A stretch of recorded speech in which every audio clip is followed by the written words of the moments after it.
are there any projects or ventures or sort of side businesses or anything like that that you pursued on the side in addition to your day job? I guess it's sort of an extension of my day job. Right. But I have worked for Careflight as a retrieval doctor, and the only reason I can do that is actually because of my training as an emergency specialist. Right. That's why I call it an extension. But it's quite different to the hospital work. For one thing, Careflight is a non-profit organisation, so it's a non-government sort of job. But it's more on the front lines. So that job in particular involves getting in a helicopter and turning up to specific accident sort of scenes at the time that they're occurring, taking the patients to your nearest trauma hospital. Very cool. I mean, of course, I mean, trauma is not cool, but the fact that, so you are literally the doctor in the helicopter. Yeah. When, for example, someone falls off a cliff, they need a helicopter in, you jump in a helicopter. So, I mean, there's different different organisations which provide helicopters in the Sydney Basin. Mm-hmm. So there's the Westmead helicopters. There's the ambulance. Westmead is in Westmead Hospital. Oh, sorry, not Westmead. I beg your pardon. Westpac. Oh, Westpac helicopters. As in the bank. Yes, they sponsor it. So okay. There's the Westpac chopper. There's the ambulance run choppers. Yep. And there's the Careflight choppers, and then there's also another organisation that does it up towards Newcastle area. Oh. So there's a few. Oh. And in all of those, there are doctors involved, but it is certainly not just the doctors. Paramedics do a lot of work with that. And when you see, you might see on the news someone, like you said, getting rescued because they fell off a cliff or something and they're being winched onto a helicopter, it's often going to be the paramedics. And sometimes the doctors who are doing that sort of work. Okay, a couple of questions. I'll stop you there. What exactly is meant by paramedic? Often they're in ambulances and stuff. What is a paramedic versus, I don't know, actually, we'll start there. What does paramedic actually mean? So, it's sort of the equivalent of being an ambulance officer.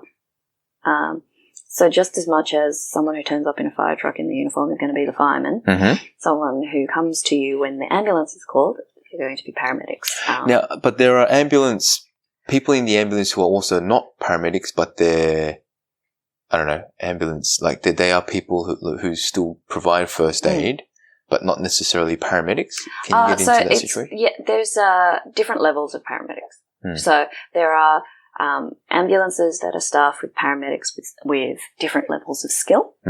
So they're all paramedics. Oh, right. Okay. But if you are calling AAO and an ambulance comes to you, it is a New South Wales ambulance, then it's going to be paramedics on board who, depending on what the problem is, they will send differently staffed ambulances to you. So some of them will be the absolutely highest trained ones who are like on the helicopters, for example, who are able to do a lot of things that aren't even on the paramedic skill, but I have got to do with helicopter training. Right. Whereas you may also get the people who are, I can't actually remember what, I think they call it P1, P2, P3, something like that. And so they will have the more basic paramedic skills of stabilization and triage and that sort of thing. So paramedic is another word for ambulance officer. Yeah. Okay. So you wouldn't have an ambulance without any paramedics on board. They're all paramedics. Yeah. So the paramedics will basically even the person who's driving the ambulance will be a paramedic. Wow. Okay. Okay. So pardon me. Then that was my ignorance there. But there you go. I've learnt another new thing. Now the Careflight work that you have done and are doing, that's volunteer work, is it? No, it's paid work. Right. So the different organisations are funded in different ways. Yeah. So there is one funded by the government, which is the New South Wales Ambulance Service helicopters. It's just that happens that the one that I worked for was with Careflight. Great. And you do that in addition to your day job. Wow. Okay. And is that a weekly thing or monthly thing? At the moment, it's on a casual basis. Right. But a lot of critical care trainees, so this is anaesthetics, intensive care, emergency doctors in training, so registrars, do retrieval as part of their training. It's not mandatory, but they do because the people who are able to stabilise these critically ill people from the scene to the hospital tend to be the people who have the skills in the critical care areas. Oh, okay. And what decides whether CareFlight gets the call, Westpac sponsored one, or New South Wales? Very complex rules on how that works. Okay, so there is a method to sort it out, and availabilities and that sort of thing. Gotcha. And the ambulance service coordinates that. Right. Okay, so because I actually recall CareFlight has a monthly magazine. Yes, was it I do. Yeah, and Sonia was actually on the cover page with a whole funky helicopter helmet and everything. And, looking very, very professional. It was very cool. But I think that's so. What type of accidents would require a helicopter? Obviously, areas that are difficult to access, like a cliff face, makes sense. Yes. What else would you find yourself going? So if the patient is critically injured and they might need intervention to stabilise them that only a doctor can do. So paramedics have enormous levels of training and can do a lot of stuff like intubation, but certain drugs, for instance, that need to be given can't be given by anyone but a doctor. And also if they're going to need advanced things like chest drains or actual procedures done at the side of the incident, then they will deploy the helicopter. So the helicopter is the quickest way to the scene of the accident most of the time, I'm guessing. So the same doctors will, for example, New South Wales Ambulance Service has access to road and helicopter at the same time with the same crew, so they will just change which vehicle they're going. Oh, so they're at the hospital or wherever they happen to be. So they're at their base. So they can go via road or air. And so a decision will be made once whatever the scenario is. They get the information and go, okay, this is the best way to get there, etc.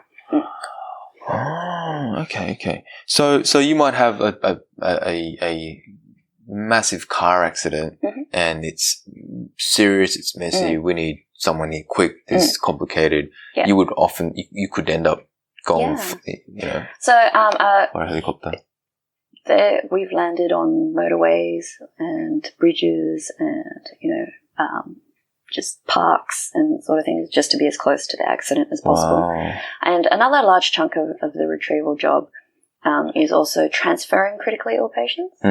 So like I said, if you're in a smaller hospital, but you are needing intensive care level support and observation to get you to the other hospital, we certainly don't want you to end up going down in the level of care. So the helicopter or ambulance will come with a paramedic and doctor crew and look after them to actually retrieve them from one healthcare facility to another. Wow. Do you guys need to do sea retrievals as well? Sorry, water? Like the beach? So I know that the Newcastle helicopter service have had to pick up people off ships that are actually injured, but the ships aren't coming into dock. Right. So you have to go out to sea and actually land on the helicopter and land the helicopter on the ship and bring them. Wow. Yeah. Wow. Okay. Now, because, there may be people out there going, oh, wow, that sounds really cool. Like, being the doctor on the helicopter, I can see that being potentially very satisfying. Now, do you need, what level of medicine accreditation do you need for that? Can you just be a registrar and you can jump on that, or do you need to be a specialist, or? So, you need actually training in that field. When you say field? In the field of retrieval medicine. Oh, so there is a retrieval medicine. Yeah, which is just why some of the critical care registrars will do it as part of their training. Is that a specialty, or is that an area? It's more like a subspecialty, I guess. Gotcha. Yeah.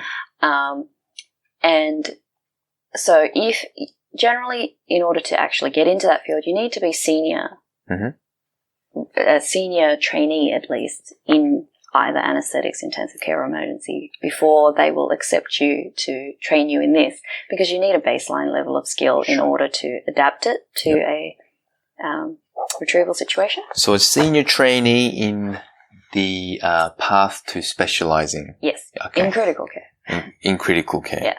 Right, okay. And since you are the specialty of emergency, this is all part of your role. But there are plenty of critical care physicians of various types who have no interest in retrieval and don't do it. So it's an optional side thing. Yeah. And obviously you're doing it on a casual basis because it's something that you enjoy. I enjoy, and it's very different to the hospital, and basically would like to keep it as part of my career ongoing.